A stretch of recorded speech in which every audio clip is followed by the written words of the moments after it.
Short Édition et Zagatube vous présente les podcasts jeunesse du cours. La chasse au trésor de Tom, de Flo Tanor. Cela doit bien faire 2 heures qu'il marche. Les lumières de la ville sont loin. Les maisons ont disparu depuis longtemps. Ils avancent maintenant dans la forêt et le soir tombe. Tom se pique aux épines des buissons et il a mal aux jambes. « C'est encore loin, Tom. J'ai soif. » Pourquoi avait-il dit à sa petite sœur de venir avec lui ? Mélie a 8 ans, elle ne marche pas vite. Elle a peur du noir et des bruits de la forêt. Ils se sont arrêtés plusieurs fois déjà. Mélie avait entendu des serpents, puis des sangliers et même des monstres.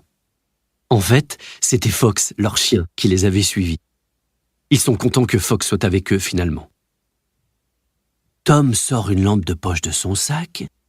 Il suit du doigt les traits sur la carte. D'après les indications, il ne devait pas être très loin du but de leur recherche mystérieuse. Il regarde autour de lui et voit une croix rouge sur le tronc d'un grand arbre. C'est le signe qu'il cherchait, enfin. À partir de là, il faut prendre à droite et compter 30 pas, dit Tom à voix haute. Tom et Mélie comptent leurs pas en s'appliquant. Maintenant, il faut chercher une croix blanche sur le tronc d'un arbre, continue Tom. Il passe un bon moment à regarder chaque arbre. Il fait presque nuit et ce n'est pas facile. Mélie commence à perdre courage. Elle a envie de pleurer, mais elle ne veut pas que son frère la voie. « Tom, regarde, là !» crie Mélie. Elle pointe le doigt vers un arbre. Tom court vers sa sœur et voit une belle croix blanche sur le tronc. Il est tellement content qu'il lui colle un bisou sur la joue. Vite, ils sortent la mini-pelle et la petite pioche du sac à dos. Tom prend la pelle et Mélie la pioche. Heureusement, la terre de la forêt est molle et facile à creuser avec leurs outils d'enfant. Si la carte est juste, le fameux trésor de l'Hermione est là, juste sous leurs pieds. Enfouie avec soin par le capitaine du navire l'Hermione, la merveilleuse collection de pièces d'or et de pierres précieuses est cachée ici même depuis 3 siècles au moins. Cette carte, Tom l'a trouvée au milieu de vieux livres dans le grenier de leur nouvelle maison. Leur maman a changé de travail et ils ont dû déménager. La nouvelle maison est grande et ils ont beaucoup de cartons à vider. Papa a mis au grenier des choses à ranger plus tard. Tom adore le grenier et il y passe beaucoup de temps. À côté des cartons de ses parents, il a trouvé 2 grosses boîtes. Dans la première, il a découvert des clous, de la ficelle et de la colle à bois toute sèche. Dans la deuxième boîte, des livres très vieux et pleins de poussière et la fameuse carte. Elle a tellement voyagé que le soleil a jauni le papier et que les coins sont tout abîmés. Il a vite compris que cette carte cachait un secret. Il n'en a parlé à personne. Pas à ses parents, bien sûr, ni à ses copains d'école. Il sait très bien qu'ils ne le croiraient pas. Et il préfère le découvrir seul, ce trésor caché. Cela fait bien des semaines qu'il prépare son plan. Le sac à dos, les petits outils de jardin, tout était prêt. Au dernier moment, Mélie a deviné qu'il se passait un truc bizarre. Elle lui a posé plein de questions. À la fin, il a eu peur qu'elle en parle aux parents. Il a dû lui raconter son secret. Et bien sûr, elle a voulu venir avec lui. Ils ont décidé que le grand jour serait aujourd'hui.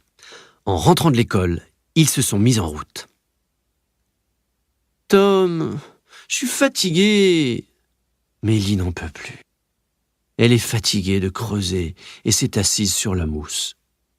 Elle a envie de pleurer à nouveau. Peut-être que Tom a raconté des mensonges, que le trésor n'existe pas. Peut-être qu'il s'est juste moqué d'elle. Elle passe ses bras autour du cou de Fox, qui lui lèche la joue. « Tom aussi est fatigué, mais il ne veut pas le montrer. Il continue de creuser la terre molle.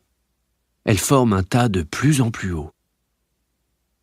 Tout à coup, il entend un bruit métallique. La pelle de Tom vient de toucher quelque chose de dur. Mélie se lève d'un bond et reprend sa pioche. Ils se mettent alors à creuser de toute leur force. Même Fox les aide. « Allez, Mélie, on y est presque !» l'encourage Tom. Une partie du coffre est bien visible. Il faut maintenant le sortir de terre. Il tire sur la poignée de côté, encore quelques efforts pour y arriver. Ça y est, le coffre est devant leurs yeux, enfin. Malheureusement, un lourd cadenas le ferme, et même s'il est rouillé, il tient bon. Ils n'ont évidemment pas la clé pour l'ouvrir. Mais ouf, Tom a pris dans son sac des tournevis de papa. Malgré tout, Tom est un peu surpris. Il est bizarre, ce coffre. Pas du tout comme il le voyait, en fait. Il imaginait un coffre comme dans les livres de pirates, un vieux coffre en bois avec des angles en métal et des clous rouillés qui sont un peu moisis. Celui-là ne ressemble pas du tout à un coffre à trésors. On dirait même une espèce de sarcophage. Eh bien, Tom, tu rêves ? Peux-tu répéter ce que je viens de dire ? En quelle année les pyramides d'Égypte ont-elles été achevées ? Madame Rostand est debout devant lui, le regard sévère. Elle n'a pas l'air de rigoler et elle attend sa réponse. Le reste de la classe a les yeux fixés sur Tom. Il a du mal à comprendre ce qui se passe. Tom se frotte les yeux. Oui, il est bien en classe, en 6e F, au 3e rang. Tu copieras 10 fois la leçon d'aujourd'hui pour te réveiller, Tom. Eh bien, ne fais pas cette tête. On dirait que tu as déterré un mort.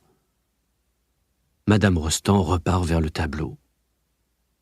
Comment a-t-il fait pour s'endormir en cours d'histoire ? Il se rappelle alors qu'il a lu tard dans son lit hier soir. Un vieux livre trouvé au grenier.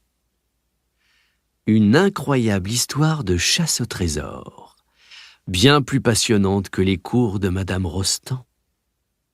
Short édition jeunesse, la littérature courte interdite aux parents.